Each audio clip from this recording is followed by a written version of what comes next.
Mes chers concitoyens, comme tant de concitoyens, j'ai vécu aux premières loges les événements de ces derniers jours. En attendant que l'on puisse dresser un bilan des pertes en vies humaines et des dégâts occasionnés, j'adresse mes sympathies à celles et ceux qui ont perdu un être cher, à celles et ceux qui ont perdu leur emploi, qui ne savent pas encore comment ils vont pouvoir subvenir à leurs besoins et à ceux de leur famille, et qui ne savent pas encore comment ils vont envoyer leurs enfants à l'école, et aux entrepreneurs et créateurs d'emplois qui ont vu le fruit d'un dur labeur partir en fumée, ainsi qu'à toutes celles et ceux qui ont été victimes d'une façon ou d'une autre de ce climat de terreur.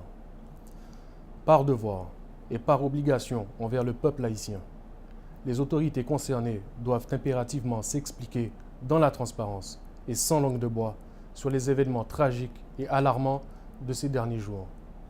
Cependant, l'État dans toutes ses composantes n'est pas seul responsable de la situation actuelle du pays. Il s'agit d'un échec collectif. Nous ne pourrons jamais développer notre pays sans stabilité politique, sans un climat de sécurité, sans l'établissement réel de l'état de droit et sans une bonne gouvernance. Pour le salut de la nation, il nous faut une révolution de la conscience collective.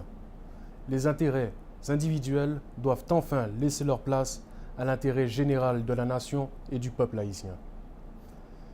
Leaders politiques, leaders de la société civile, membres du secteur privé des affaires, peuple haïtien dans son ensemble, nous avons tous aujourd'hui rendez-vous avec l'histoire et elle ne manquera pas de nous juger sur les décisions que nous prendrons à un moment aussi critique. Car ce sont ces résolutions et ces décisions qui vont façonner l'avenir collectif de notre nation, de notre peuple et de notre jeunesse.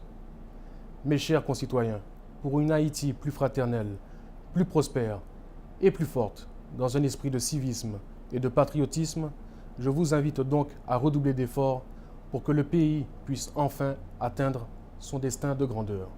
Merci.